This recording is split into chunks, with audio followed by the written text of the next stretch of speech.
Coming up on this episode of the 500 and Growing podcast. You know, I'm one of the few kids that got in trouble for reading too much, you know, like I would, my dad would, I'd be reading in the car and my dad would always be sure that I was going to get a headache from reading. He's like, "Are you reading back there?" And I'd be like, "No." And I'd have the book on my lap and I'd be like looking down, like, you know, like he can't see me.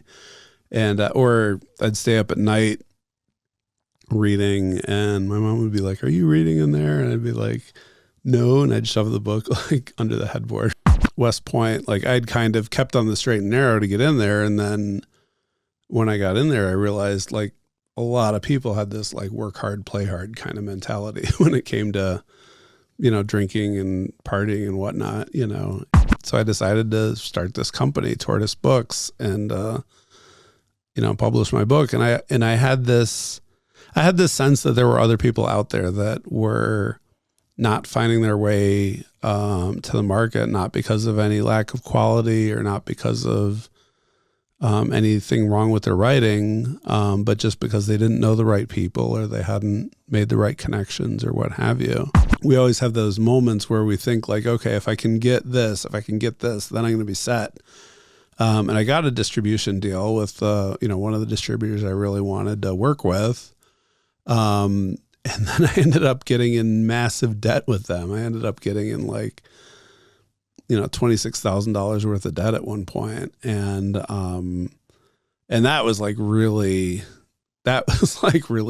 you know, soul crushing because it was like, wait, like I did a lot of work and now I have less money. Like, and I've also seen how difficult it is in my own writing, to be like, hey, you know, you're going to have to deal with this uncomfortable thing, you know, and get it on the page. And like, to do that, you have to kind of relive it and re-experience, and that can be very uncomfortable. But, you know, if it stays in your head, like it's just going to make you miserable.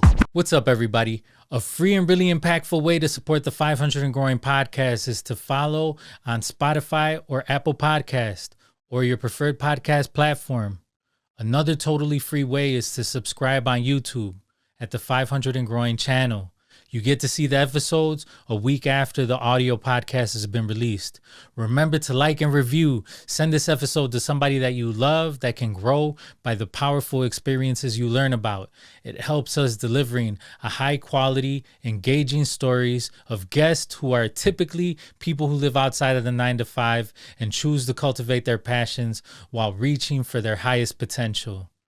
So if you're enjoying the journey of the stories we feature on the 500 and Growing podcast, hit that follow button, subscribe on YouTube, and help us grow. We appreciate every single one of you, and thank you. Enjoy your episode. 500 and growing. Podcast. Dedicated to the underdog, cause I see you. Working on your craft, getting strong, cause I see you. Ready to set it off and on, cause I see you. Correcting all that is wrong, cause I see you. Hey. My name is Jesus Azteca 500 Sanchez, and I am the host of the 500 and Growing podcast. And today we have Gerald Brennan.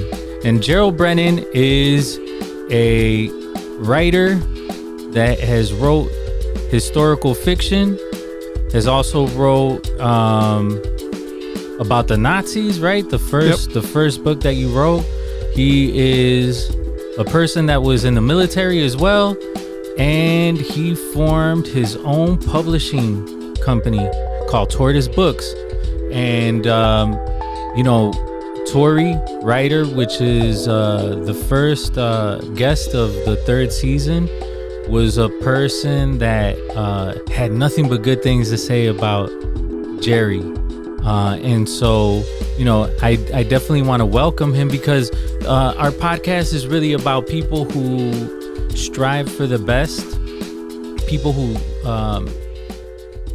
bet on themselves, people who chase their dreams and make manifest their higher self, and that's something that you've done with Tortoise Books, giving other people an opportunity to be able to publish their thoughts, their memoirs, and you know, nothing but good energy that I've heard from Tori about Jerry. So everybody, let's welcome Jerry with a round of applause.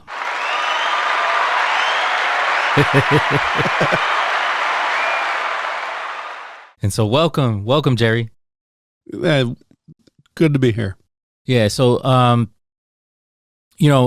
the 500 and Growing podcast is really about people who have, given their energy to create their higher self. And so usually typically people who live outside of the 9 to 5, but people who have invested in their gifts. Can you break down, like, how did you grow up? What was it like how did it smell? what did it look like? Where did you grow up? So smell, it's funny. I was like, I can't remember what it smelled like. The one place I can really remember the smell of is my mom's family, the Fabers in Kankakee. They had a flower shop. They were florists, and they had a really nice flower shop that was in business for a long time. And at one point, it was actually the 25th, one of the 25 oldest businesses in the state. It was in business for 140 years. But that was like one of the few real constant places in my life. We'd be able to go back and visit the flower shop. And that's because I moved around a lot. I was born in the suburbs of DC. I don't even remember living there. My dad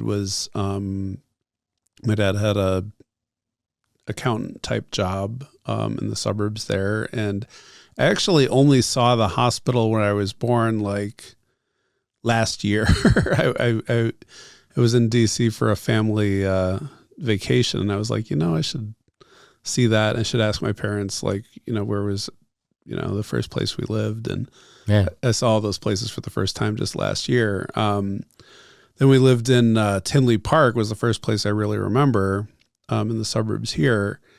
And we lived there from about 78 to I think 83. And that's where I graduated kindergarten. And then my dad had taken a job up on the north side, in the north suburbs, and we moved to Arlington Heights. We were in Arlington Heights from first grade through fourth grade. And I remember, I always remember feeling a little different. I mean, in recovery, they talk about that a lot, like feeling like everybody has the instruction manual and you don't. But I was very active,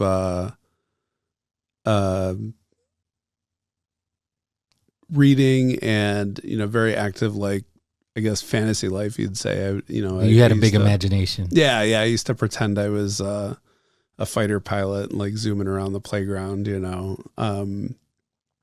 I'd always be reading. Like that was kind of my refuge, was, from, my family was, my parents were very loving and did a lot for us, but, we had our dramas and our tensions and whatnot. And, to escape from that and escape from my feelings, it was easy to just kind of go upstairs and read. And I think, I'm one of the few kids that got in trouble for reading too much, like I would, my dad would, I'd be reading in the car, and my dad would always be sure that I was going to get a headache from reading. He's like, "Are you reading back there?" And I'd be like, "No." And I'd have the book on my lap, and I'd be like looking down, like, like he can't see me. And, or I'd stay up at night reading, and my mom would be like, "Are you reading in there?" And I'd be like, "No." And I'd shove the book like under the headboard or whatever. And, pretend I'd been sleeping the whole time. So yeah, and we were in Arlington Heights for 4 years. And then after that, we moved to Orlando, which I really loved. So I was in, my dad was an executive. He was the general counsel for Tupperware. Their headquarters was down there. So we moved down there. Yeah. And I was in Boy Scouts down there, and I loved it. And I think part of what I loved about it was really my first chance to kind of be my own person and, be off in the scout troop. And, my dad, he would come to some events, but not nearly as much as some of the other kids' dads. And, he's always busy working. And, in some ways I didn't like that, but in some ways it was nice to just be on my own away from my parents and kind of figure out who I was, out in the world. And we were there for 3.5 years. And, I was loving Boy Scouts. I was doing really good in school. I got my, Life Scout, which is like the next rank before, Eagle. Mm-hmm. And, my dad took a job up in Canada and decided to move the family up there. And, it was just a bad bounce for me because I was in the middle of 8th grade. And yeah, I mean, that had to have been like really, really traumatic to be in a situation where like you're establishing new friends and like, there's no there's no settling, right? Like you're constantly in front of new people, reintroducing yourself. Yeah.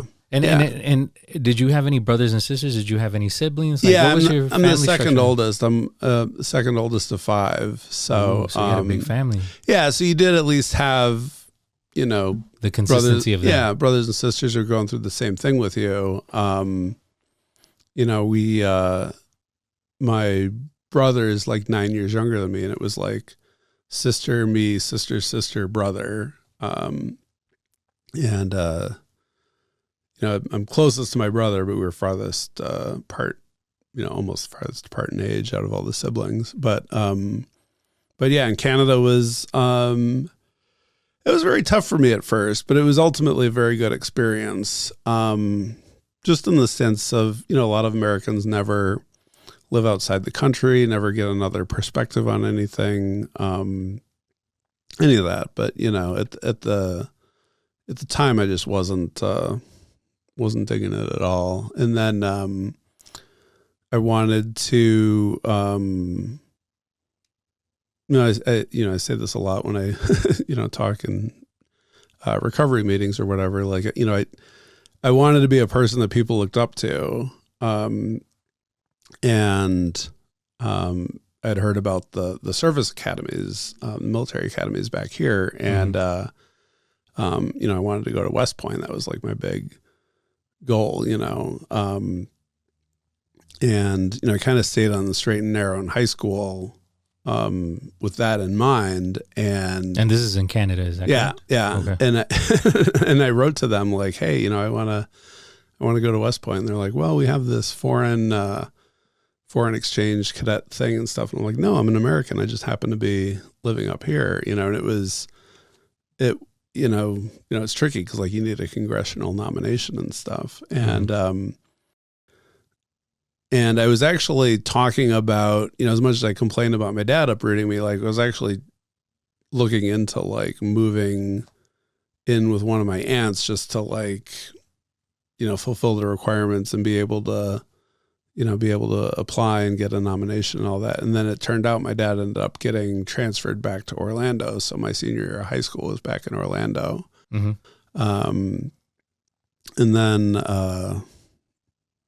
West Point, like I'd kind of kept on the straight and narrow to get in there. And then when I got in there, I realized like a lot of people had this like work hard, play hard kind of mentality when it came to, drinking and partying and whatnot, and macho culture, no? Yeah, a little bit. Yeah. I mean, it's funny because there were different, some people, there were different subcultures within it. So sometimes. Yeah. What was it like? It was just a really fascinating place. It felt really great to be part of something just really much bigger than yourself. Mm-hmm. It felt really scary, just wondering if you were going to get through it. There was a lot of fear that I, wouldn't have labeled as fear at the time, but yeah, it was a little scary wondering if I wasn't going to level up, and deserve being there and, graduate. And you saw a lot of people falling by the wayside for whatever reason, whether it was academics or, not doing well militarily or getting in disciplinary trouble, like drinking or. Yeah, I would figure substance abuse would be something that would stop you. Yeah. Yeah. Well, I mean, they did do urinalysis pretty frequently. So like we drug use was not a thing there, but it was, I think paradoxically that made my drinking worse because I was like, well, I'm not a drug user, like I'm not a, this is legal. Yeah, exactly. So as long as I do this on my own time and as long as I'm where I'm supposed to be when I'm supposed to be there, like I can do this on my time, Mm-hmm. So, but the other thing too was I'm narcoleptic. Like I had an undiagnosed medical issue and I was in certain situations, I'd be really fighting off sleep and, I just kind of was in denial about that, and narcolepsy is when you cannot sleep.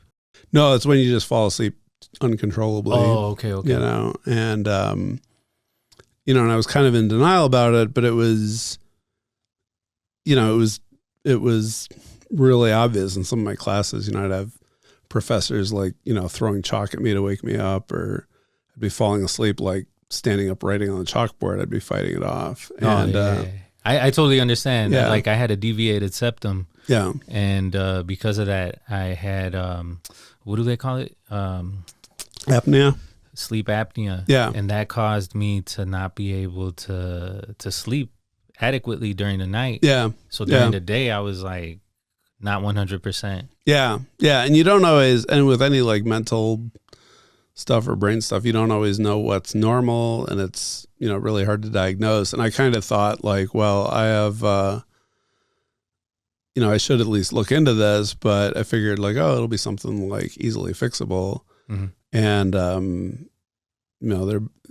went to Walter Reed and had a sleep study done, and they were like, yeah, we're going to board you out of the Army basically. And, when you're there, you're planning on this career, at least like you're committed to at least 5 years after graduation. And you figure it's your identity as well. Yeah, right? exactly. Yeah. Yeah. It is, it becomes definitely a big part of your identity. And, when that is stripped away, it's really hard to process for a lot of people, and I've seen that with a lot of my classmates. Like, it's, you think the military is hard, but it's actually very simple a lot of the times. And it's very easy to figure out like, okay, this is what I have to do. This is when I have to do it.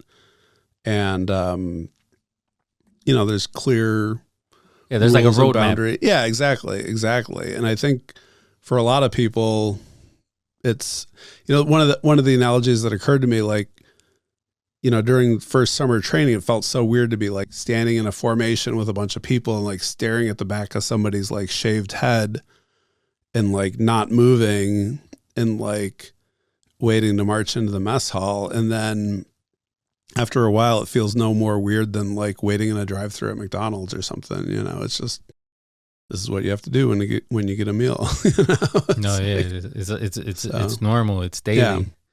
And then so because of your narcolepsy, so they didn't commission me. I found out only a week before graduation for sure that I wasn't going to get commissioned. Wow. Yeah, I hadn't really made alternate plans. And I can't feel, it's easy to get all self-pitying about this stuff. I mean, in some ways I got a really fantastic deal. I got a free education at a fantastic school, mm-hmm. On the taxpayer dime. And, I didn't have to pay anything back, money or time wise. Yeah. But at the time I couldn't really like process that. I just felt like this loser that had been rejected basically. And, I was then, hadn't made any plans. So I was living back, my parents had moved back to Arlington Heights and, I was living there and, just working temp jobs at the phone company because I didn't really know what to do with myself. And, going out to the bar like 5 or 6 nights a week, like just to get out of the house, you know? Mm-hmm. And then I got into grad school. I got in a really great grad school. I got into Columbia University with a journalism program. And, and as much as I, here and there I get resentful at my dad, but I mean, my dad paid for that. I didn't have to take out any loans or anything. But, as an active alcoholic, I think, they say the only thing worse for an alcoholic than failure is success, and, and I went there and I, the same kind of stuff, like fear about not measuring up, fear that I'm not good enough. Where did that stem from? The fear of not measuring it up? Was it like your parents always like being like, hey, you should have done better? I think some of it was parents and the family stuff, but I've also learned that like, it's not what happens to me that matters. It's like how I respond to what happens to me, Sure. Because there's definitely people that went through worse and came out better, so I think, I think I didn't really develop the right set of tools, I guess, to cope with, whatever family dysfunction we had or whatever life stuff. I didn't develop a good set of tools, and then alcohol seemed like a good substitute for that. How did reading play into this? Because I know that like that was your escape when you were younger, right? Well, journalism, I mean, it really felt like, okay, here's a chance to write stuff that other people are going to read. Here's this chance to, I was a news junkie, and I always heard that like, and I was a history major at West Point, and I was like, hey, here's my chance to be one of the people recording history firsthand, and one of the people kind of on the ground floor for that. So it seemed really, really cool. It wasn't necessarily, it wasn't something I was going to be good at that point in my life, like prior to getting sober, prior to, and alcoholism is different for everybody. Like for me, some people are functional alcoholics. Some people it, enables them to kind of have success in a career for a certain amount of time, or at least it seems like it does. Sure. For me, it was really, it just meant I had all this fear that I, was second guessing myself every time I was, calling a source or interviewing somebody or anything else. And I almost failed out at grad school. I mean, I didn't do insanely well there. I did kind of buckle down and made it out of there. But definitely didn't feel like I was. There's this big gap between the person I thought I was and the person the world thought I was, or the person I really was. And so you're saying that like that you were in the eyes of other people, you were at another level than how you felt yourself? There was definitely a disconnect between the insides and the outsides, I think is the best way to put it. And I don't know. Because that was interesting. Yeah. I didn't know how to place it. Yeah. It's something that so I'm also an alcoholic. Yeah. And I'm also part of the program. Yeah. And one of the things that I've really come to terms with is, who I was in the past, but like looking at that older version of myself, like if you're a snake and you kind of shed that skin and you look at the skin in the distance of who you are now, you're just like, man, I can't believe I had those insecurities and those character defects, and I've been working so hard to get rid of them. Yeah. And so my question is like, how did alcohol how did it take away, or you thought that it took away those character defects? For me, it's like I overthink. Yeah. And so it's just like alcohol just made me smoother. Yeah. At least in my own head. It made me funnier. It made me want it made me feel like people wanted me around because I was a different person when I was drinking. Yeah. Yeah. I mean, I always think of, it sounds kind of cheesy, but like, when in the movie Austin Powers, when they're describing him, they're like, women wanted him and men wanted to be him, and like that was how I felt when I was drinking, Every guy was my buddy. Every girl was, somebody I could hook up with, it just felt like this kind of magical place, that I could go to. And so like after grad school, I was, I moved downtown to Chicago, took a job, not out of any particular desire, but just more of like, I don't know what else to do with myself. And, and I was, going out, Chicago, it's a pretty easy town to drink in, but I was, I'd like pass out on the Red Line and, wake up at 63rd at 4 a.m. or whatever. I'd pass out in a cab or, just all this kind of stuff. And, hanging out with, some pretty seedy people and being a pretty seedy person myself in a lot of ways, and, but you don't really see that at the time, you kind of think like, well, and there was a lot of fun, in the last few years, I was, I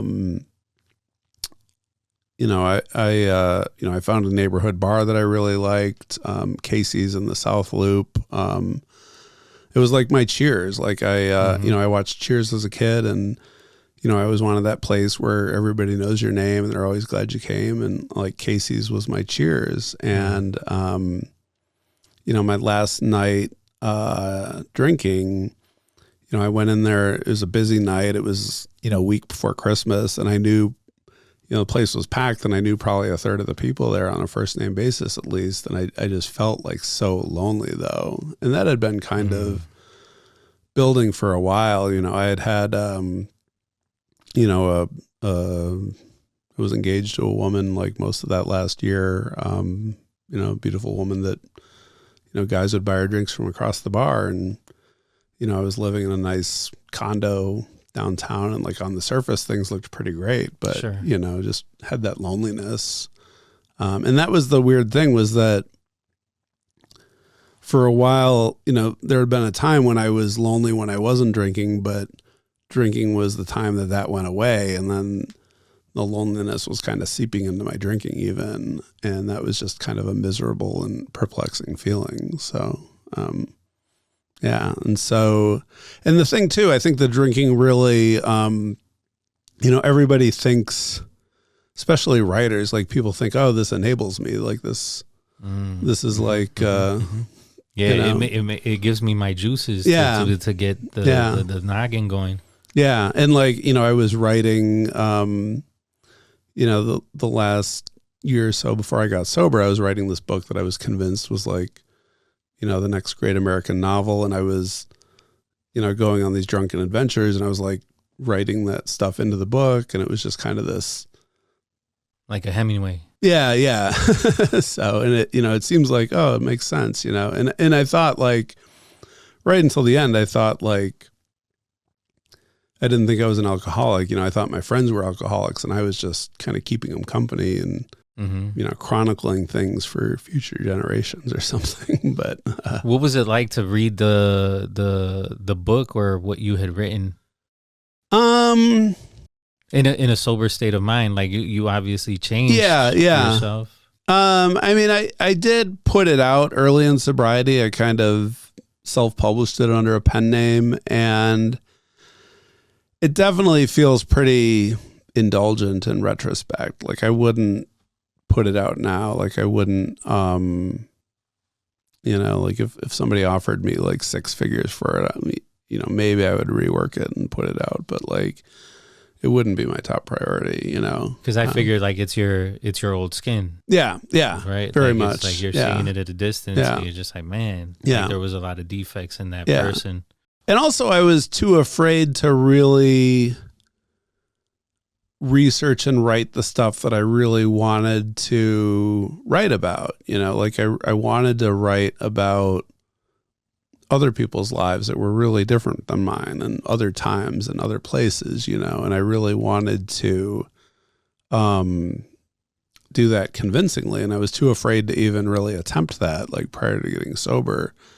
And, once I was sober a few years, I found that I had the ability to kind of sit there and sit with a certain amount of discomfort. I feel like, drinking was a way of avoiding discomfort, and sobriety isn't about being comfortable all the time for me. It's about learning that, hey, discomfort is okay. And, you can sit with it, you can work with it, you can get through it and be a better person on the other end, so. Yeah. I mean, for me, sobriety is about like facing yourself and looking at yourself in the mirror and being able to love that. Yeah. No matter what. Yeah. Or at least tolerate it. I mean, there was definitely times in my last year when I would just, I'd gone out and had a crazy night and, almost broken up with my fiance or broken up with her or what have you, or, tried to cheat on her or this and that. And like, I remember just like looking in the mirror, just disgusted with myself, just like shaking my head, like, what the hell is wrong with you kind of feeling, and, sobriety is about like, just being okay with the man in the mirror, basically. Yeah, so. For sure. Being comfortable in your own skin. Yeah. But going back to your childhood, like, did you grow up seeing anything that you wanted to change? Like, and I'm talking about like little Jerry.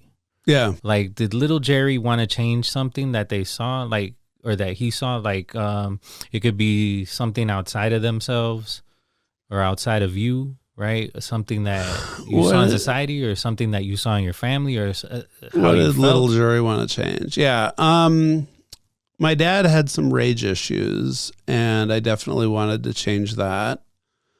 I definitely wanted to not move around every 3 or 4 years, although there were times when it did work out for me, and I, I wouldn't have lived in Orlando if we had never moved, but yeah, that was what little Jerry, would have wanted to change, I think. So, and I think the paradox is like the world at large felt pretty good to me because, I mean, I was pretty conservative as a kid, and like the Berlin Wall was falling, and like we won Desert Storm, and like all this other stuff on the world stage seemed groovy, but like or maybe groovy is the wrong word for conservative stuff, but that stuff all seemed great, but just my family and my home life were what felt uncomfortable and frustrating. So. And, like, were there any things that you saw growing up that you wanted to change in your adulthood? 'Cause you were talking about your dad's rage, right? Like, yeah, it's something that I deal with as well. Like, my mom had a rage. Yeah. And, she hit me whenever there was something wrong or I did something. And so as an adult, I'm healing myself by not doing that to my children. Oh, very much so. Yeah. And so how have you made changes? And it doesn't have to be that. It could be anything else, but like it's something that came to mind when I thought about the question. No, there's a lot of that. There's definitely and there were things that my parents did very well. Like they taught us to be honest, hardworking people, and I've really tried to pass the good stuff along to my kids with that. They taught us to be, reverent and, have a relationship with God. And that stuff was good. But they say your parents are your first image of God. And like and my mom, I had this, very loving, like, very accepting person. But in my dad, I had this, just angry, angry workaholic, and he was dealing with his own issues. And there was a lot of stuff that he was dealing with from his childhood that I didn't really know about until a year or so ago. And when I found that stuff out, I had a lot more empathy for him. But still, it's very much been a mission to not do some of the things that they did, to encourage my kids to speak out, to have their own opinions, to to not parent them and lead them in the, do this because I said so kind like of fear. Yeah. This, not parent them out of fear, but parent them out of love and this sense of like, hey, like, let's clean the house because we want to live in a clean house. Let's let's do the dishes so that the kitchen looks better. And just kind of inculcating that sense of, and it is tricky because I remember when the kids were young. I remember saying like, well, I'm never going to yell at my kids. Like I'm not going to be like my dad at all. And then like, the first time your toddler like reaches for the gas stove or whatever, you're like, oh my God, stop, Mm-hmm. But I still really very much try to not yell at them, not lose my temper with them, explain things to them, treat them with respect. And it's really, I think in my house growing up, my dad was always worried about not getting enough respect, I think. And I've learned like, you can't approach it that way. Like you have to give it to get it. I really think, like you have to set the tone and set the pattern with your kids. Because they're learning, like you're the adult, they're the ones that are learning. So it's on you to model good behaviors. And that's a challenge. So yeah, no, it is always. Yeah. I think that, the program in itself and just like alcoholism is one of those things. It's like a vicious cycle, right? Yeah. It's like learned behavior that we learn from seeing our parents, at times. But also that rage that you're talking about is like a learned behavior. Yeah. And so you have to deal with it in order for your children not to deal with it. Yeah. There's a movie that's based on Bruce Lee's life called Dragon. Have you ever seen it? No, I haven't. Yeah. So it's a pretty cool movie. And so, it's not Bruce Lee. It's like about Bruce Lee's life. So I don't remember what actor plays Bruce Lee, but during the whole movie, he has this nightmare, and this nightmare is that he's fighting a samurai, and the samurai is trying to like kill him, and so he's fighting him off, right? And every time that he has that nightmare, the samurai gets stronger and bigger and has more muscles, and like got taller, and he's fighting the samurai, right? And he had just had Brandon, his first child. And so he's fighting the samurai in his nightmare, and he hears Brandon in the nightmare or in the dream at a distance call for him. And the samurai, like all of a sudden turns around. He turns around and he's just like, he lets go of Bruce Lee, in the character of Bruce Lee, and starts walking towards Brandon.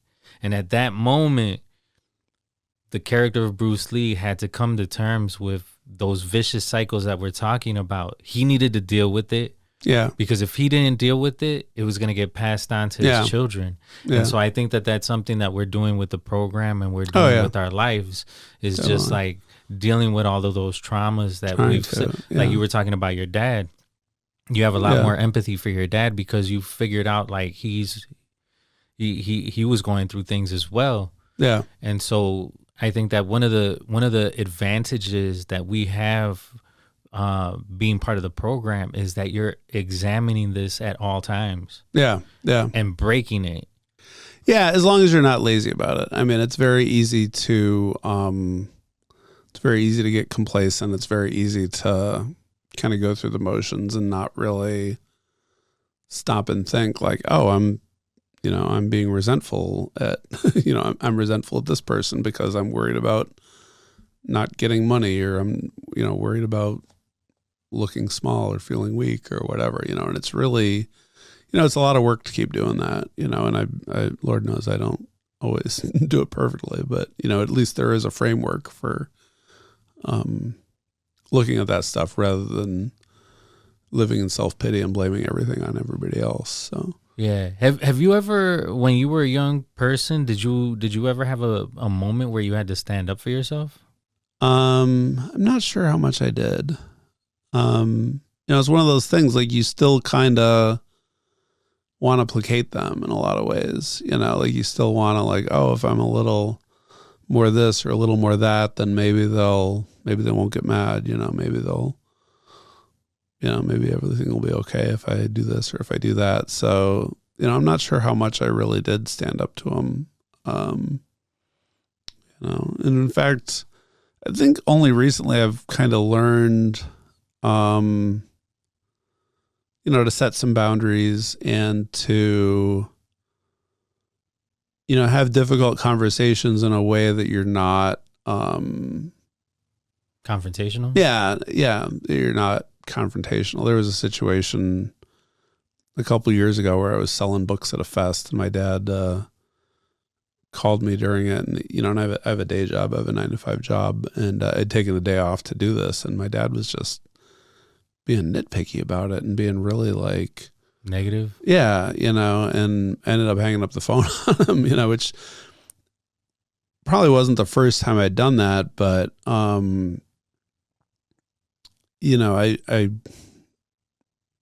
kind of thought it over, and I realized, like, I hadn't really done anything wrong. I tried to bow out of the conversation earlier, and I tried to, settle things down earlier, and, Sure. He just wasn't having it. And so I had to have a conversation with him after that and be like, look, even if I had agreed with you that this was not the best thing for me to be doing right then, like, I'd already committed to it. So, like, the only thing appropriate for you to say as a parent is, like, good luck, and I hope you sell a lot of books, and, and I think just being able to have that kind of conversation, and there was also there was a book I had read at work that had dealt with, like, having difficult conversations, but,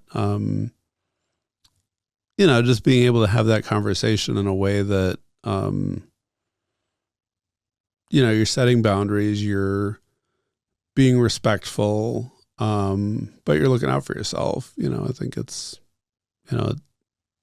it's a lifelong journey to kind of figure that stuff out. I mean, I think that, like, one of the things that liberates you, I believe, is coming to a place where, like, you don't necessarily care so much about what other people think. Yes. So much freedom in that. And once you get to that, it's liberating, like, I have, family members that, like, will get torn down by their parents. Yeah. And it's just like, okay, so there's some sense in that. Sometimes it makes sense, but sometimes it's just like, it's their opinion, and it's okay for them to have an opinion and just leave it there. Yeah. Yeah. And I used to think that was a really selfish attitude, to be like, oh, you don't care what the people are thinking, and I think in my drinking days, I thought I had that attitude, but I really didn't, and then in sobriety, it was really coming to realize, like, hey, like, you're the one that's responsible for your life. You're the one that's in the driver's seat for your life. And, not in a selfish way or whatever, but, like, if you believe in God, you believe that, you're put on earth with whatever talents or gifts or what have you, and you got to make the most of that. And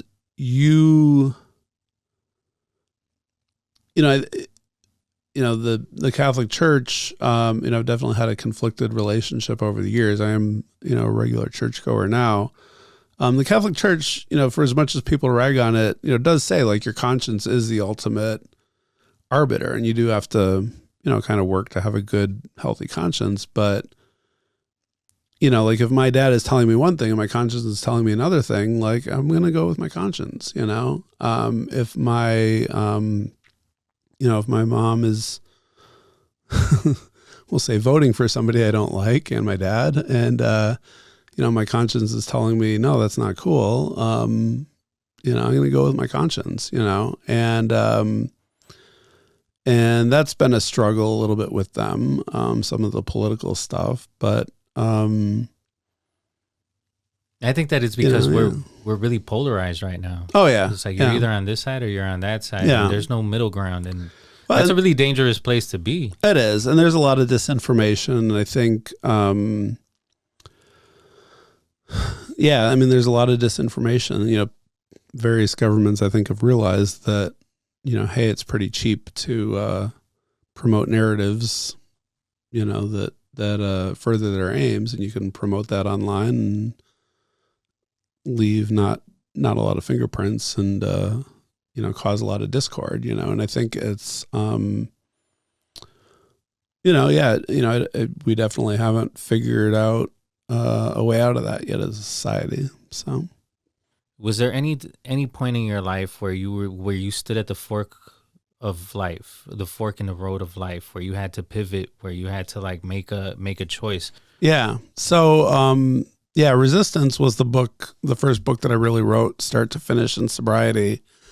And, it was a dream project of mine. It was something it was a topic I'd been obsessed about since my teenage years. The assassination of Reinhard Heydrich, this guy that was called the hidden pivot of Nazi Germany. And I went to Prague to do research a few times. I really, poured my heart and soul into this book. I'd lost my corporate gig at one point, and I was working as a waiter, but it didn't matter because I was working on this project that I was, convinced was gonna, bring me fame and fortune and whatnot.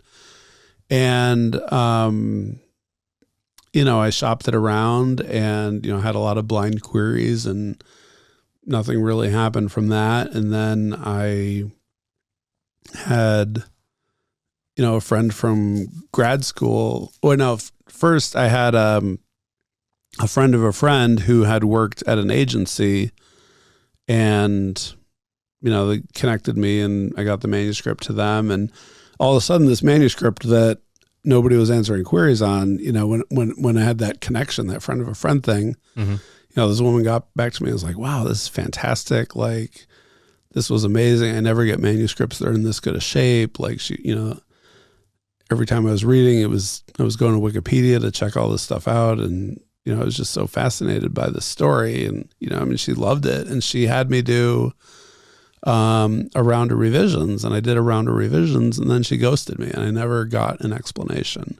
Mm-hmm. And that was like soul crushing. That was just so soul crushing. And one of my friends was like, well, you went to grad school at Columbia, you have friends who have been published, and, just talk to one of them and, see if you can get a connect that way. And one of my friends had a book out and got me in touch with his agent, and I got the manuscript to them, and then nothing, so just like, again, like soul crushing, just hitting brick walls. Yeah. I'd worked on it. The main writing was 3 years, from 2006 to 2009. And then 2009, the end of 2009 and 2010 and 2011, I was like polishing it. And like, I'd set it aside for a few months, and I'm like, oh, I'll go do another revision. And in 2012, my at the time girlfriend got pregnant. And, I'd been, very happy in the relationship and very much in love with her. And I was like, I'd been thinking about getting married. So I was like, well, I guess we might as well do this now, and, mm-hmm. but I was, so I had a baby on the way and a wedding to plan. But I also had this fear, like, all right, like what is the future going to look like once I have a wife and a kid? And I'm like, well, maybe I should try and get this book out there too. And so I decided to start this company, Tortoise Books, and publish my book. And I had this sense that there were other people out there that were not finding their way to the market, not because of any lack of quality or not because of anything wrong with their writing, but just because they didn't know the right people or they hadn't made the right connections or what have you. Mm-hmm.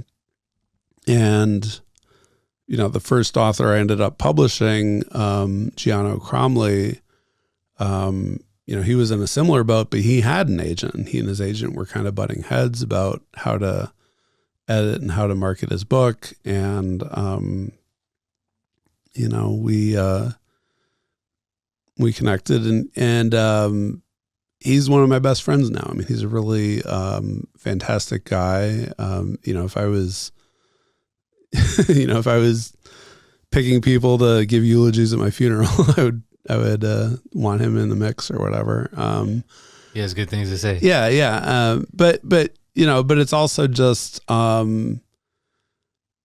think in a sense, God sent me the right person for the first person to work with. What did you see in his book?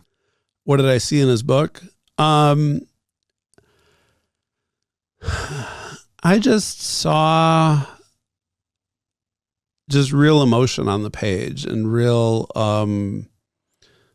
somebody who could write characters that connected with you, that, you felt their joys and their frustrations and that kind of made you laugh and, made you feel something, like just really, like multifaceted. Yeah. Just characters that made you feel something and,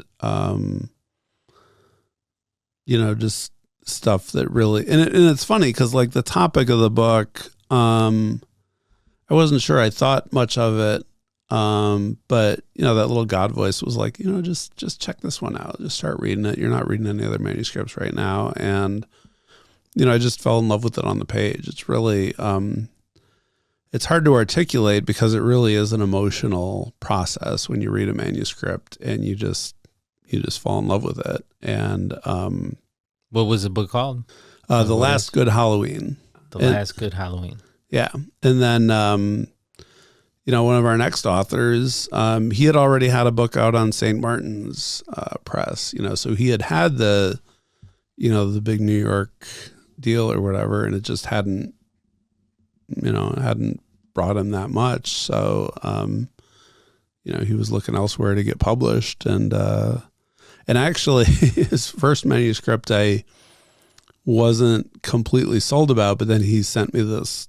He's like, well, I have your attention, can you look at this collection of short stories? And the stories like blew me away and just really fantastic. But, and I've just definitely found that there's so many people like that, that are not finding their route. And also that, the traditional industry is,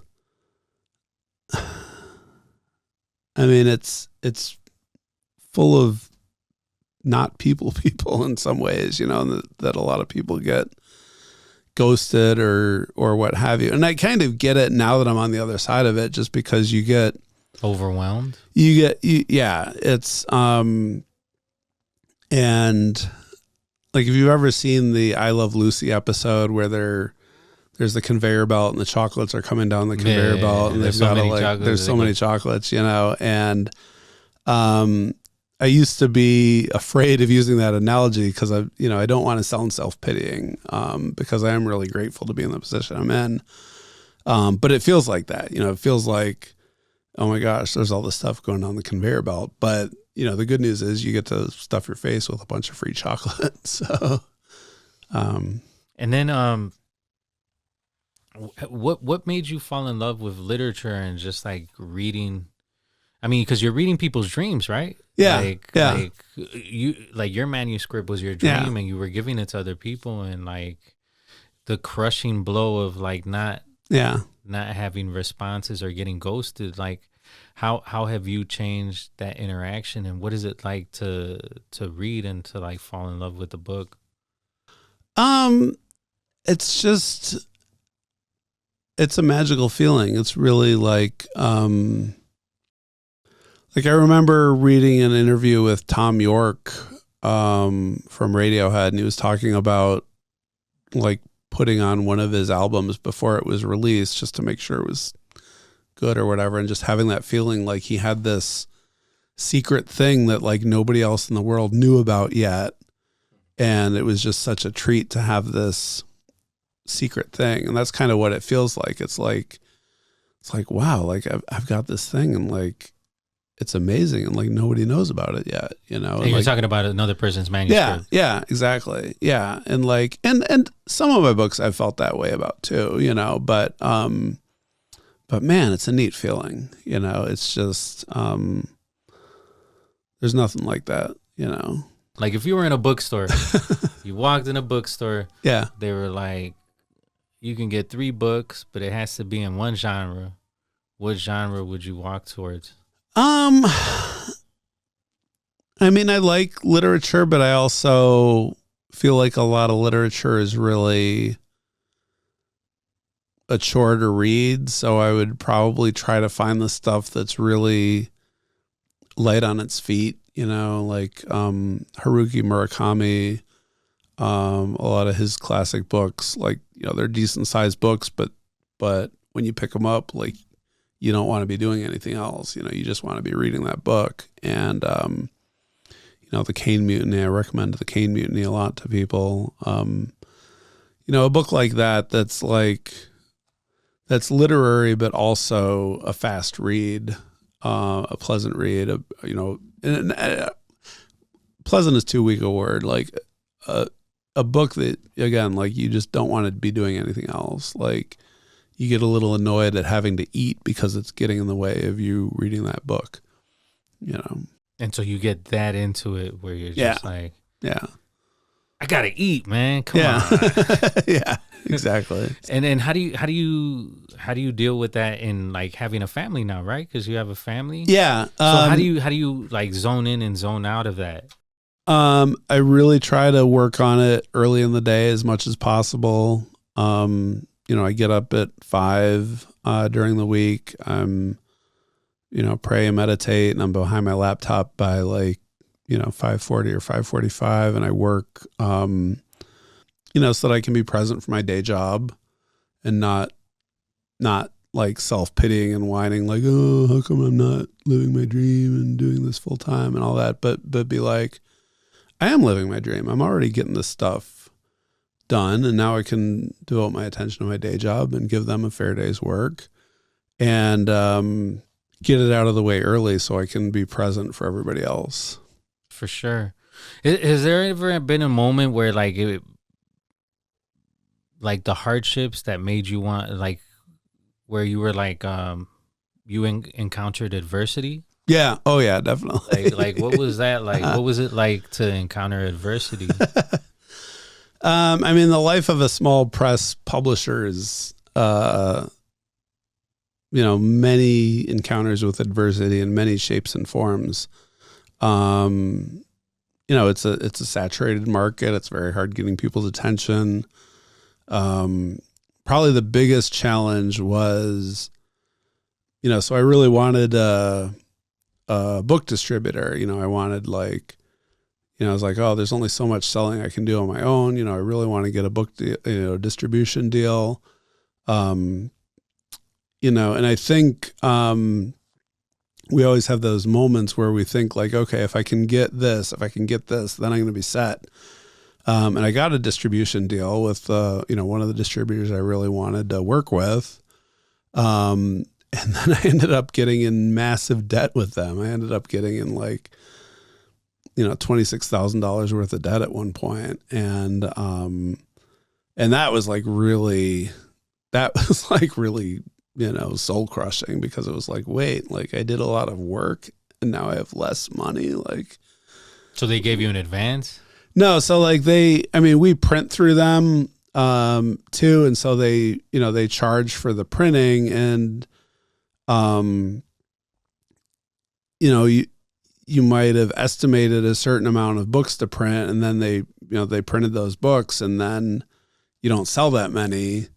And so you're still on the hook for those printing charges, or, you know, you sell them and then you get returns, and you get returns charges, or, you know, they charge you like warehousing charges if you Have to store them. Yeah, if you're storing inventory that hasn't sold, or if you're getting books returned to you, and then they're sitting in a warehouse. So like there's all these charges. And I had been really, for my part, I had been really sloppy about understanding all the charges, understanding the statements and all that stuff. So like I can't blame it on the distributor because, it's on me to know what I'm getting into and know, and in truth, I'd kind of made my distributor my higher power for a little bit and just kind of listened to everything they said without any pushback or without any agency of my own. And I had to, I had to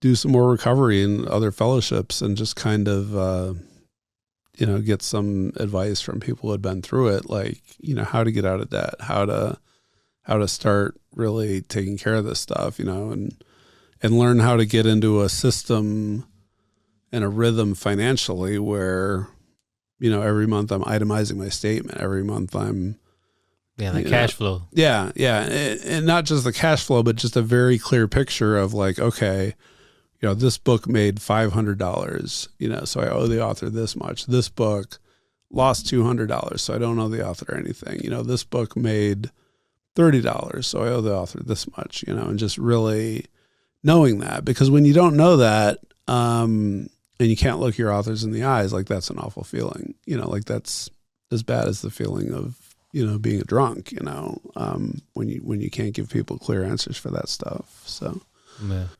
And then what were the peaks and valleys of like, of being a publisher, right? Like, so that was probably a valley, right? That was definitely the biggest valley. What was like a peak where you were just the peaks are, a lot of fantastic peaks. Joe Peterson is a local author.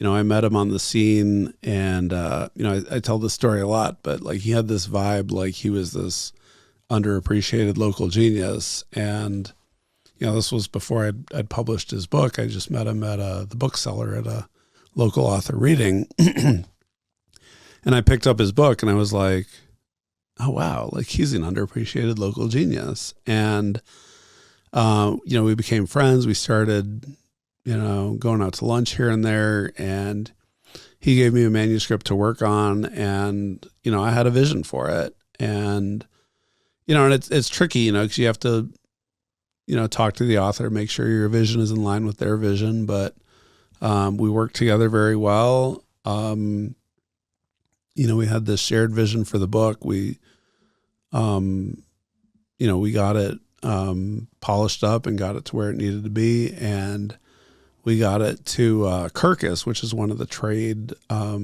reviewers. And they said,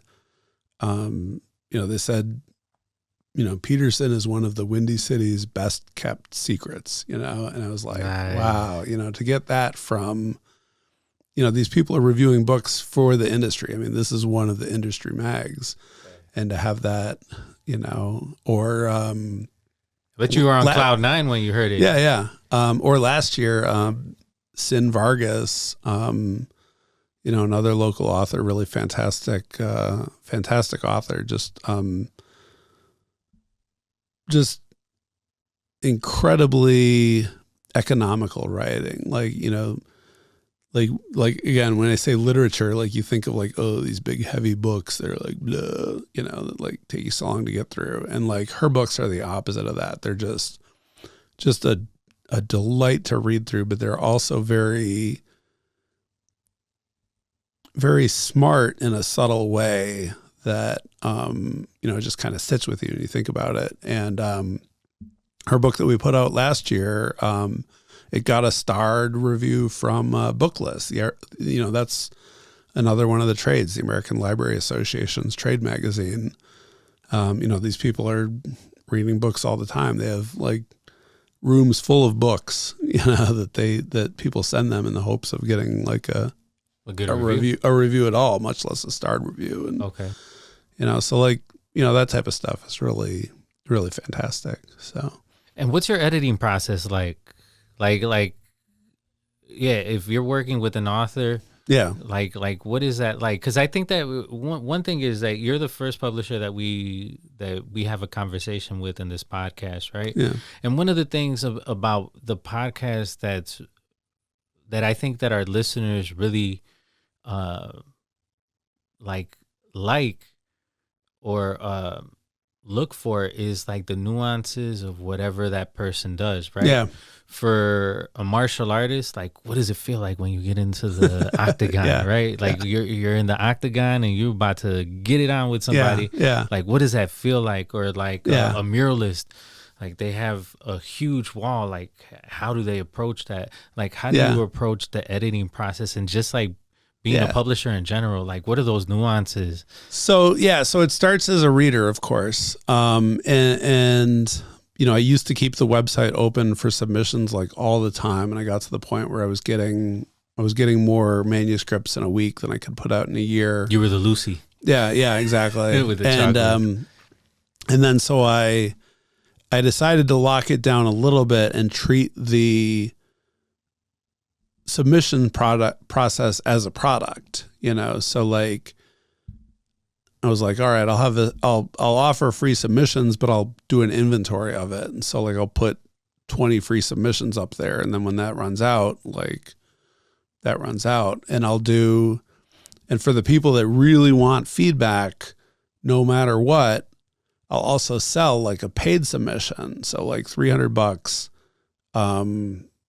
And then in 4 weeks, you're guaranteed to have a Zoom call with me. And I'll tell you, whether or not I liked your manuscript and if we're going to be able to publish it. And if I publish it, I refund the $300.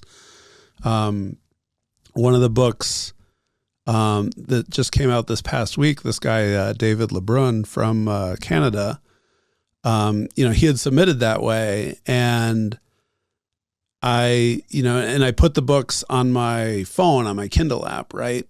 I just email the Word manuscript to my Kindle account and, read them on my app.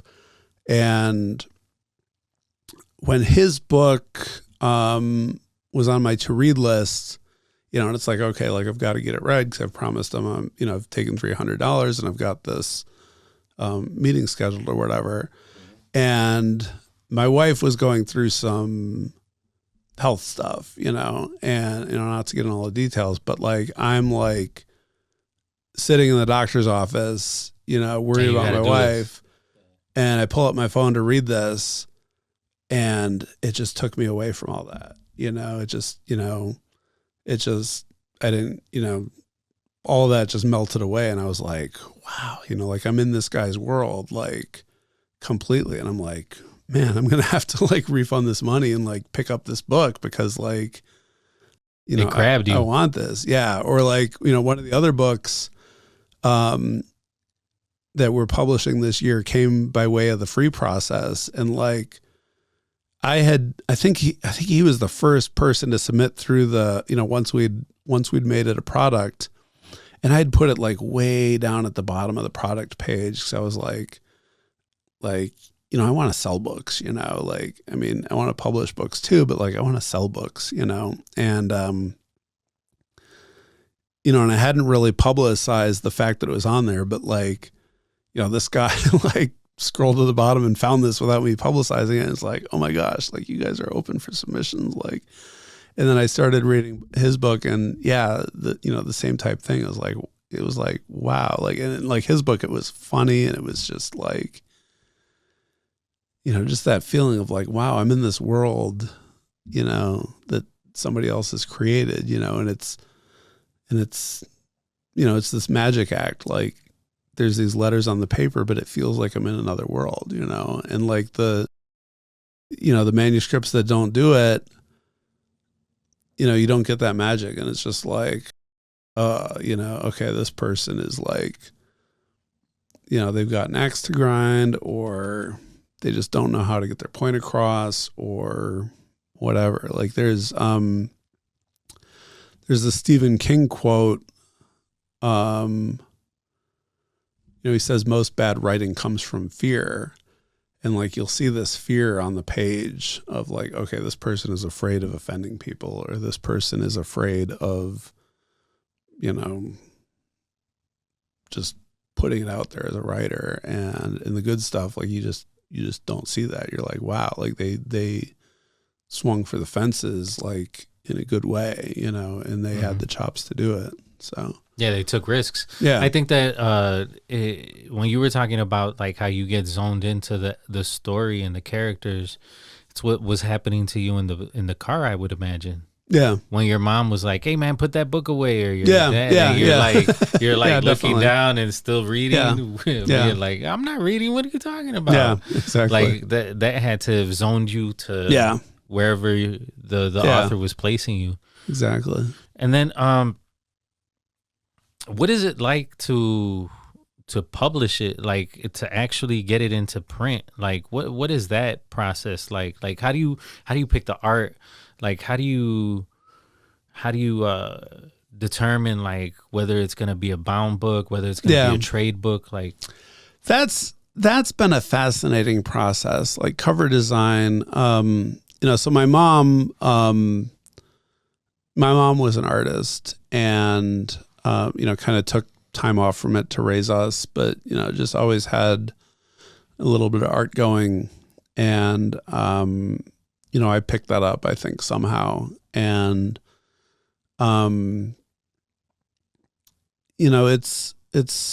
it always sounds spacey to talk about, but like sometimes you just get this vision for the cover. And, like just as an example, this author, Avner Landis, wrote this book called Meiselman, and it's set in, it's set in this fictional suburb of Chicago called New Niles. And, it's this like librarian who's, fantasizing about his female boss, and like, has issues in his marriage, and, is planning this confrontation with this, author that he went to school with, who's like successful.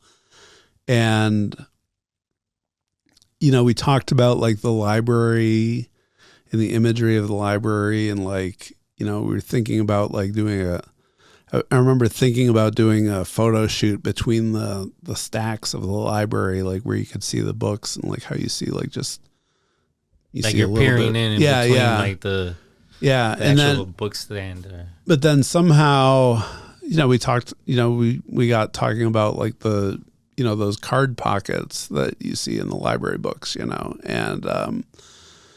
then it just hit me like, what if we had a cover that looked like the cover was torn off, and it was like the card pocket cover. And I think we stitched together, I stitched together like a few like stock images. Like there was a stock image of like a blue book texture, and there was a stock image of like torn paper, and then there was like another stock image of like a library card pocket, and like you put that on, and you put a little shadow beneath it or whatever. And then it's so weird with covers, because like sometimes you go through like 10 or 20 images and just nothing's like grabbing with you. But like that one, that was the only one I mocked up, because I saw it and I was like, yes, like this is the one.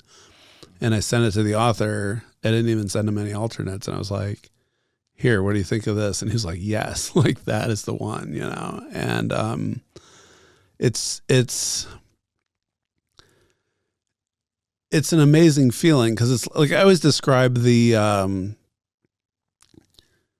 like the writer publisher relationship. It's like having a baby, and the author is the mom, because the author did the real work and pushed this thing out, and I am the dad, because I around and had fun, and but I have to help put a face on this baby, and or if you prefer, like dress it up to succeed in the world. And sure. I mean, because the famous saying, you can't judge a book by its cover, but the cover is really important. But no, people do. People. Yeah. And, people totally do. And, it's such a weird art form because it's like part art and part advertising, but it's just so neat to see it come together and to see something and be like, yes, that's it. And to see this, to hear an author who's been working over this project for a long time, and, put so much of their hopes and dreams into it. And to have them be like, yes, like this, this is worthy of my book. So, and then what gravitated you to Turi Ryder's book? Because she was having that same experience. Yeah. She was like trying to get it published in certain places and no luck. And then she was like, yeah, and I was at this show and this guy, Jerry, was underneath the stairs and I approached him and we just started talking and now I have a publisher, right? Like what made you fall in love with her book? Because her book is super funny. Yeah, it is. It is. Yeah, there's a lot of stuff I still think about from that book. And that, I think that's the aspiration for all my books. And it's very funny. She's very engaging. But I think I did, I've had a few editors here and there that, will read manuscripts and whatnot. Like, when I need another backup on the chocolate line, basically. Mm-hmm. I had a young woman named Leanna who I think I gave that one to her to be like, because sometimes too you're like, well, if I know this person personally, like, can I be objective? Like, maybe I should let somebody else read it. And sometimes it means I do want to read it, but it really just depends on how much I've got on my plate. And she, Leanna really recommended it highly and, wanted to work with Turi on editing it. And I took a look at it and I was like, yeah, you know what? You're right. This is, this is an asset to the brand, like this is really something that, I read and I still think about after I'm, cause that's the other thing with books. It's like, do I put it down and still think about it or, do I put it down and forget about it, And you want that stuff that you're still going to think about. And you talked about the asset to the brand. Like, what is your brand? What would you describe your brand to be? Well, slow and steady wins in the end. Like the tortoise and the hare. Like I loved that story as a kid. I liked the moral of that story that, if you, because I always felt like a slow person, I think. And, like that, when you watch Goodfellas and he says, Paulie might have moved slow, but it was only because Paulie didn't have to move for nobody. Like, I liked that idea of like being able to be slow, like, and not be hassled, and I liked that notion that, slow is better. Mm-hmm. So hence Tortoise. Yep. And then, what was it like to publish a book, Island of Clouds? Oh yeah, where you're like science fiction, like cosmonaut, like NASA, right? Yeah. What was it like to delve into that world? That was a fun odyssey, and it really was an odyssey, like writing that book. So I had. I think at work I had been popping onto Wikipedia at some point during my work day, and I remember reading about Venus and how like it's actually like really sort of bland to look at. Like Venus, we get these fake NASA images that accentuate the clouds, but in real visual wavelengths, like it really looks almost like a marble, like a pool cube. Not even like a marble. Marbles at least have like patterns. It's like almost like a pool cue ball. Uh-huh. And just that feeling. And at some point I read that there had been proposals to do a year-long mission to fly past Venus, and I was like, what would it be like to spend 4 months or 6 months in a spacecraft, and then you get there and out the window you just see a billiard ball, like what would that be like, Mm-hmm. And it's funny at some point, at some point I Googled myself at work, and I swear I'm usually a better employee than this, but I Googled myself and I saw this blog from this NASA flight controller who had two other space books out at that point. He had read the books and raved about them, and this was like total stranger, guy I'd never met before, blah blah blah. And like I think I connected to him on Twitter or whatever, and I was thinking about writing this Venus book, and he was like, well, I'm not sure I'm able to help you right now, but because he had a job at NASA, like helping flight control the International Space Station or whatever. But he's like, let me get you in touch with this. He got me in touch with a retired space shuttle flight director. And I told him like, hey, like I'm trying to write this Venus book, but like, you realize like when you're writing something that's that in that kind of technical environment, if you want to be accurate, there's so many details you want to get right. So like, and that doesn't mean you want to put it all on the page, but you want to like conversation. Like if they're 10 days away from Earth, like with the delay and the speed of light, does that mean it's a 2-second pause before you hear a response? Does that mean a 5-second pause? Like what have you? And so this flight director guy, Dan Adamo, he plotted out the whole Venus mission and gave me a spreadsheet, like, on like day 1 to day 366 or whatever, like this is how far they are from the Earth. This is how far they are from Venus. Like this is the delay in communications. Cause you need that stuff to write, because you realize like, okay, like at some point they'd be like, 10 minutes light time from Earth. So like, imagine trying to have a conversation with your wife and your words are like, take 10 minutes to get to her. And then she responds and it takes 10 minutes to get back to you. So like you've waited 20 minutes, to get a chance to respond. Yeah. So, and so like, to me, like the technical details are interesting, but only in that they create this backdrop for human beings to interact with each other in a different way than you've seen, and to deal with things that, like one of the NASA guys told me, because I was researching like effects of radiation in space on the body and stuff. And he said, there's stuff that we don't know about radiation in space flight, that we would have known from a mission like this that we still don't know. Cause like, there's a lot of cosmic background radiation once you get away from the Earth's, protective layer. Yeah. From the atmosphere and also the magnetosphere.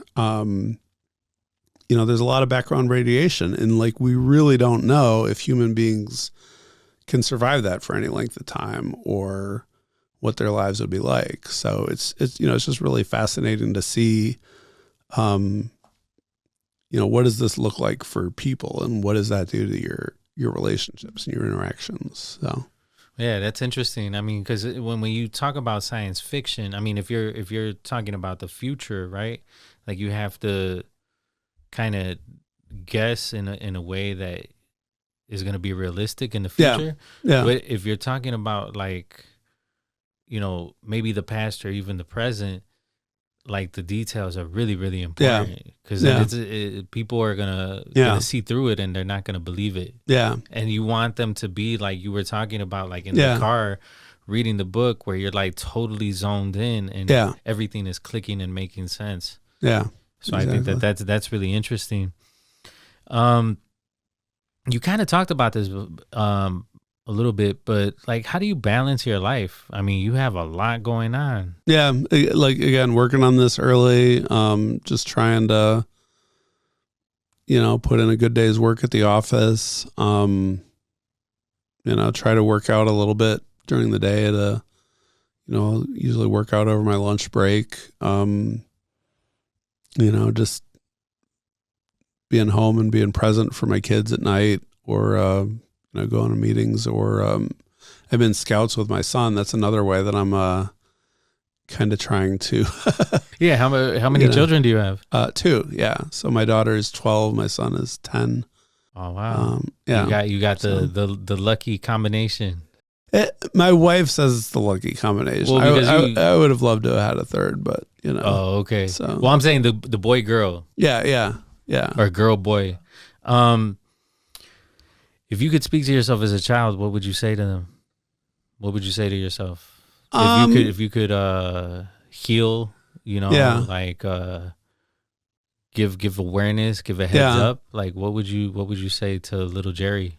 I'd say, the adults in your life, they're just people that got up earlier than you, and sometimes they're right and sometimes they're wrong, and listen to the good and throw away the bad, and and forgive them and love them and still do your own thing, And then you talked about the program and you talked about alcoholism. Like, what's one of those gifts that you've gotten from like changing that within yourself? Oh, too many to count. Or yeah. Or why don't we say, like, to destigmatize, right? Like, what would you explain for somebody that thinks of the program or thinks of dealing with your alcoholism? Like, what would you tell them about the program?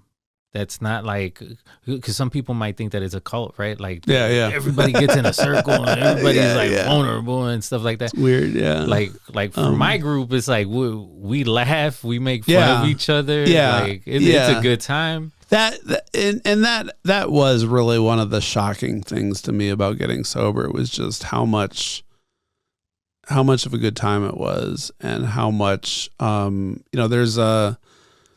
there's a woman who's in the program that does service at a decently high level, who she was a regular at Casey's back in the day, like, and I knew her back, we used to get drunk together, like, way back in the day. And the fact that we have this other relationship now is just really just funny and remarkable. And we just laugh about it. Like, who'd have thought, like 21 years ago, like, who'd have thought we would be at a recovery meeting together and doing this stuff. And, it's just really, it's funny. I mean, it's just really, it's a lot of fun, it's a lot of fun, but it also takes work, but like my old high school football coach said, nothing worth having is easily achieved. Mm-hmm.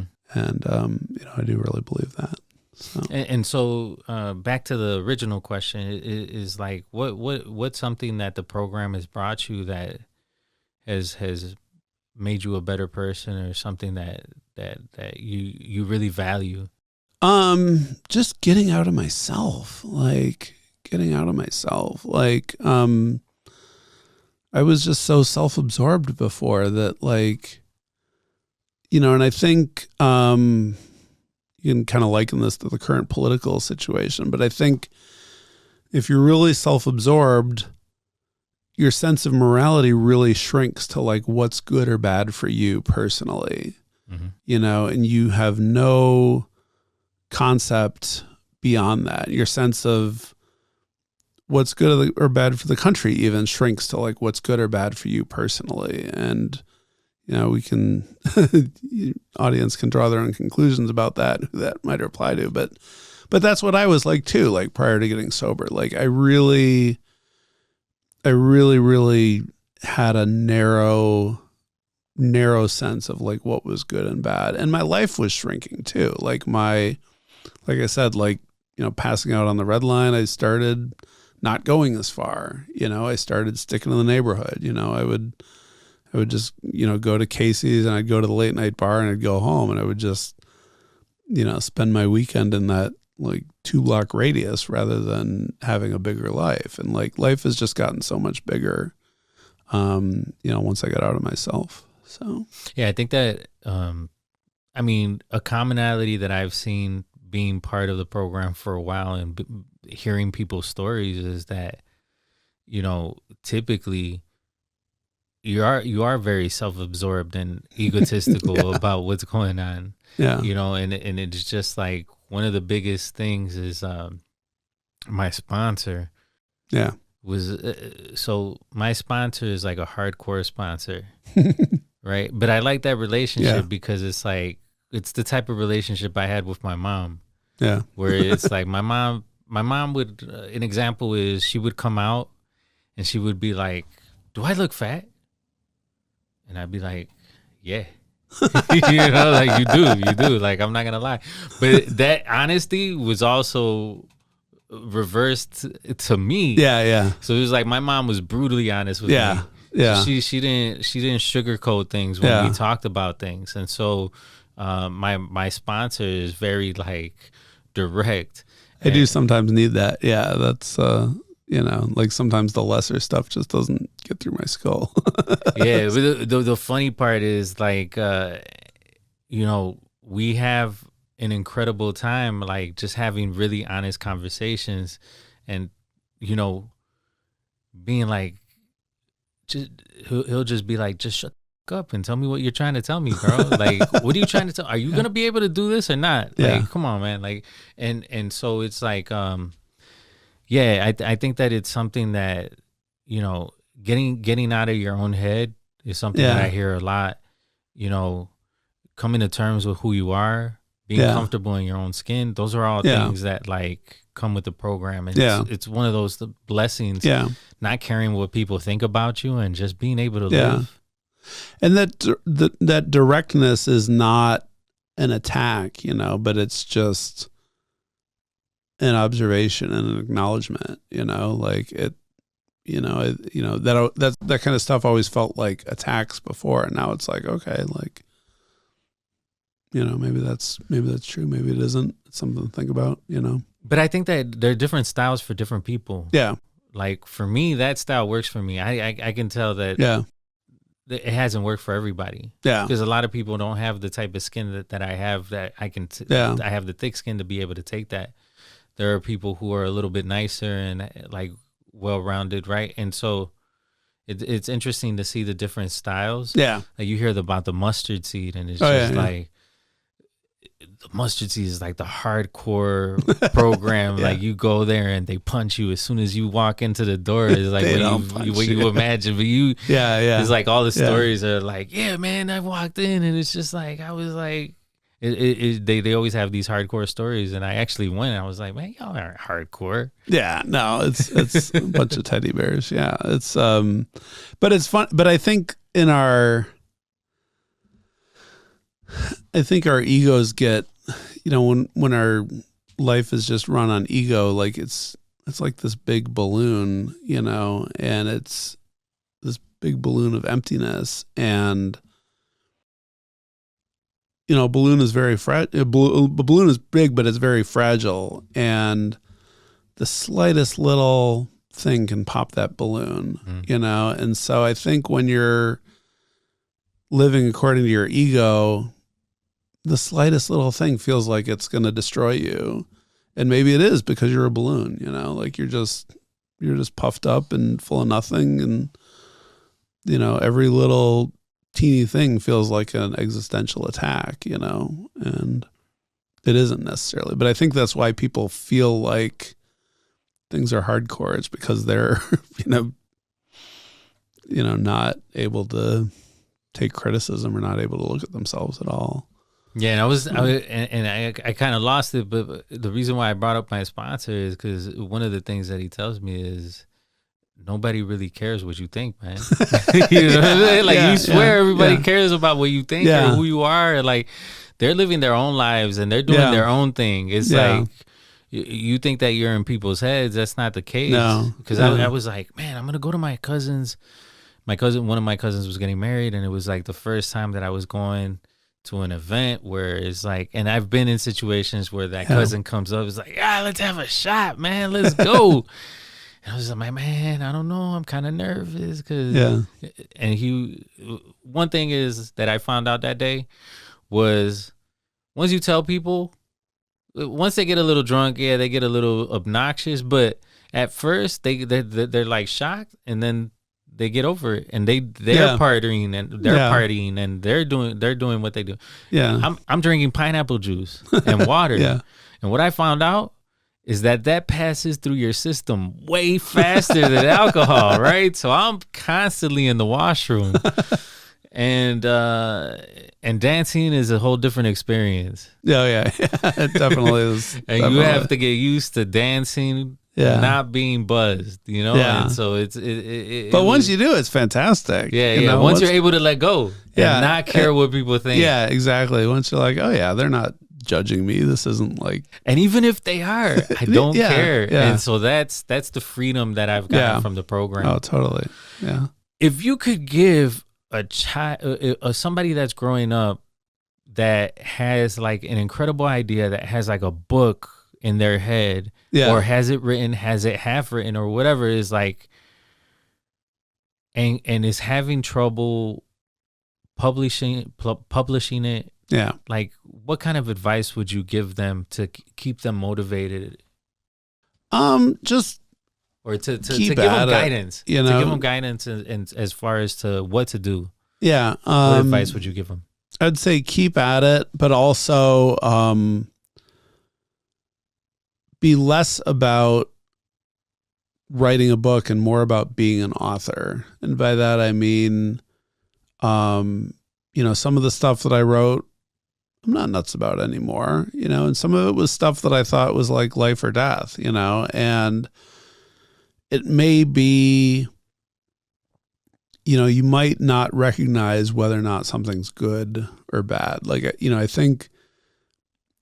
I think it's a weird paradox. I think when you've written something good, but you don't know when you've written something bad. Mm-hmm. And it's, so keep at it, finish something, shop it around, but while you're shopping around, finish something else, it's so easy to get in these modes where you're thinking, if I get this one email about this one thing, like everything's going to change. Everything's going to be different. Like there was, I don't know if you read The Onion, the newspaper, but there was this headline like years back that I still think about, where it was just area man waiting for that one email that will change everything, and like, it's so easy to get in that mindset where you're thinking like, okay, this one thing is going to do it, like this one book is going to do it. And like, get so many irons in the fire that, it doesn't matter, if one thing doesn't come on your time frame, because something else will be coming, So yeah, just keep at it, but don't be about the one thing, be about a lot of things. Yeah, I said that this in a past conversation that I've had on the podcast, but it's like I had a professor in college, and so I always kept my artwork, and I still do. I'm working on it, where like I work on artwork, and I get to the point where it's just like I don't know about selling this, like I've kind of fallen in love with it. And I was like, I told my professor, I was like, these aren't like my babies, man. He was like, well, you don't have enough babies. Yeah. He's like, you create enough babies, you're going to want to get rid of them because you're not going to be able to store them. Yeah. So it's just like, it's somewhat what you're saying, right? Is like, make enough babies where it's just like, you're diversifying yourself. And that's another thing I think I learned getting sober, is like getting from the scarcity mindset to the abundance mindset. Like if you're in that scarcity mindset, you're thinking like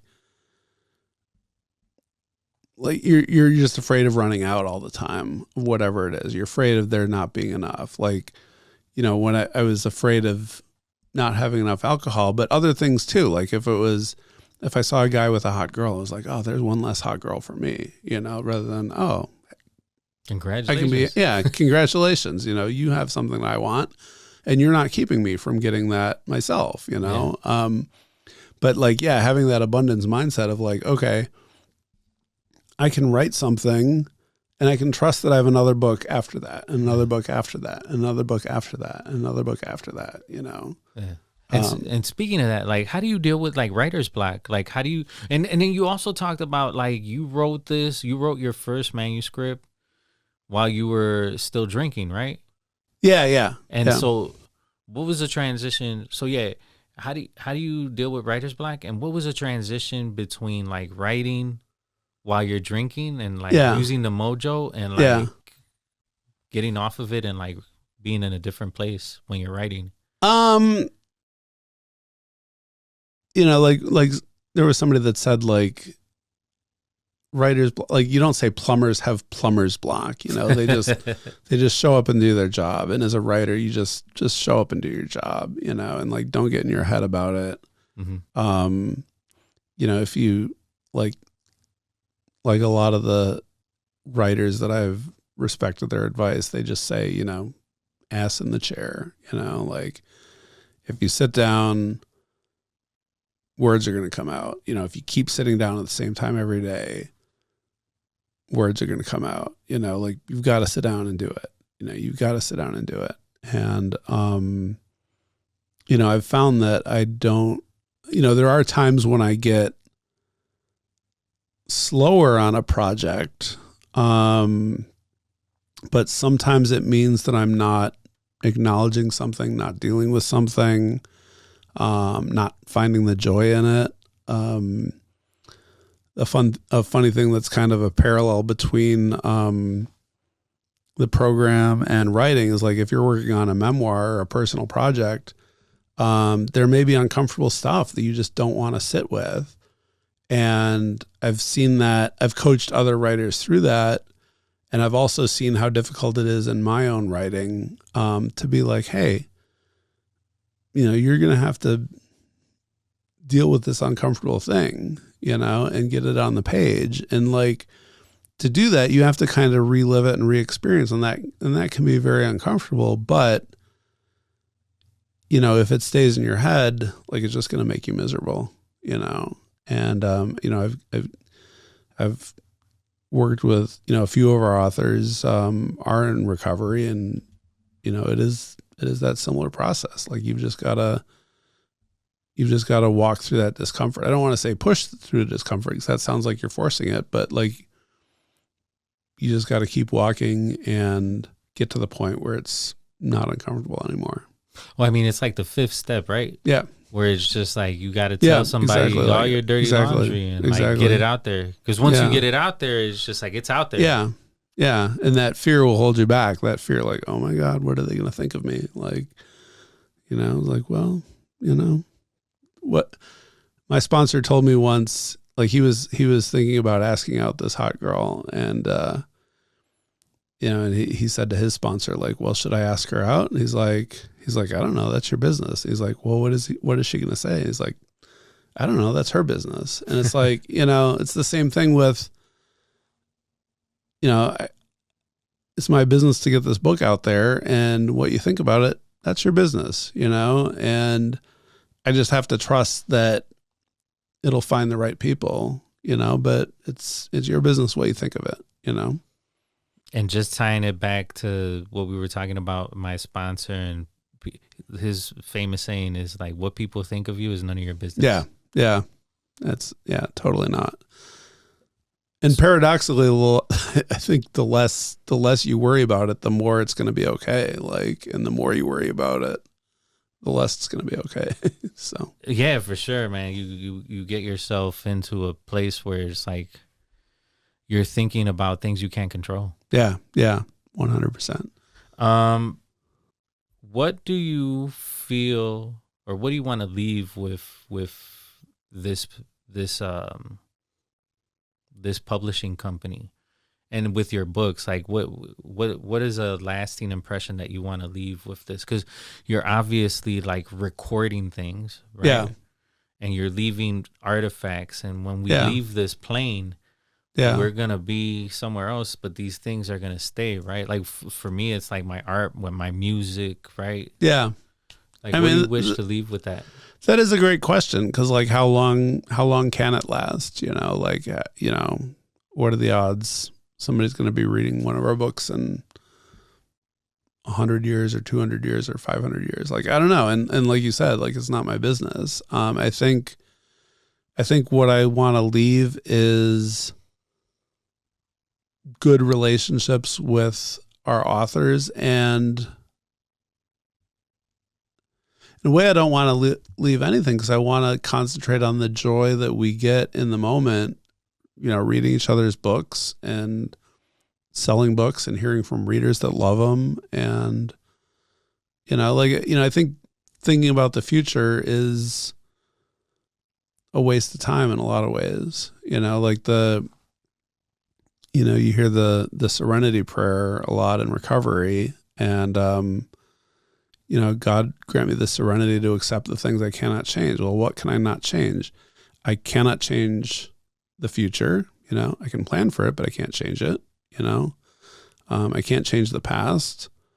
I can't change other people. So what can I change? I can get God's help to change my thoughts and actions and attitudes right here. And if I find joy, which is a word that means a lot to me, it's my daughter's middle name. Joy is the happiness that comes from God. If I find joy in the work, and if other authors find joy in the work, and if readers find joy in that in the moment, that's enough, So joy. Yeah.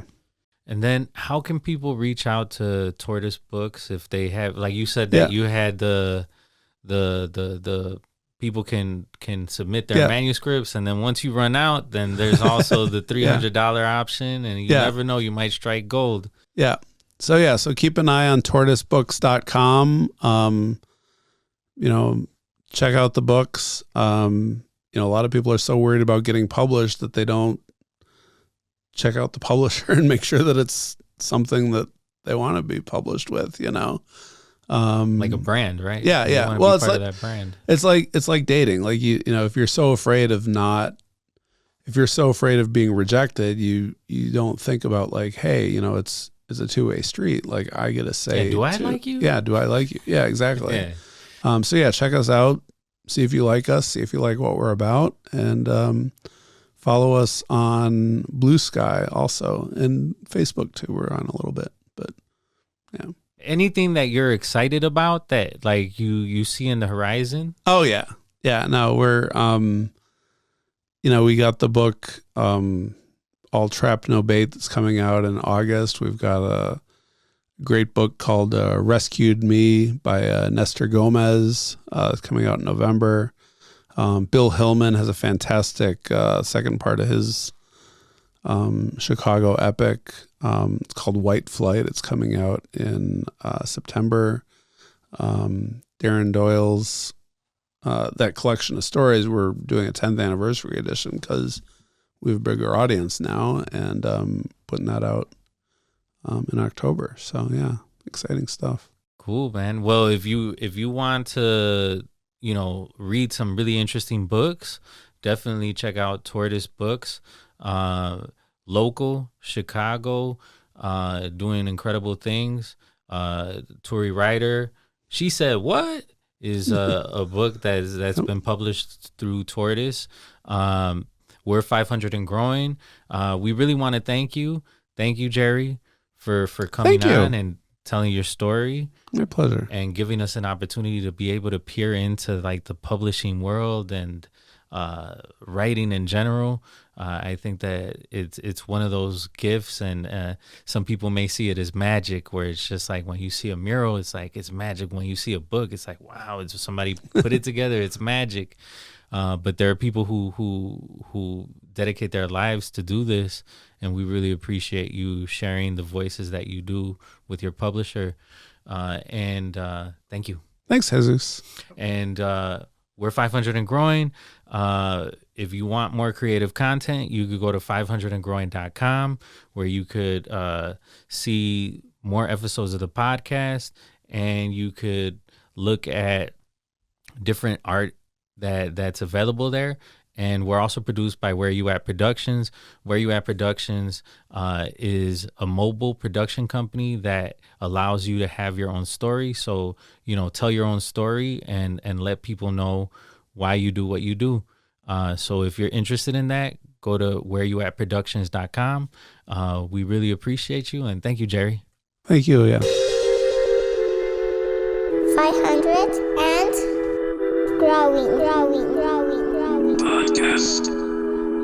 Dedicated to the underdog, cause I see you. Working on your craft, getting strong, cause I see you. Ready to set it off and on, cause I see you. Correcting all that is wrong, cause I see you. Dedicated to your craft, read and study the math. Making goals and taking a stand. Original, so you trailblaze a path. In tune with your inner master plan. Visit 500andgrowing.com for more creative content. Thank you very much for listening to the 500 and Growing podcast. Remember that we have incredible guests that have already featured in episodes in the past. So please go back into the archives and listen to their inspirational stories. And then remember that we have incredible guests lined up for the future. So please follow on Instagram at 500 and Growing Podcast. Remember to follow on Spotify or Apple Podcasts or any of the major podcast platforms. You can also check out 500andgrowing.com for more creative content. 500 and growing. Podcast.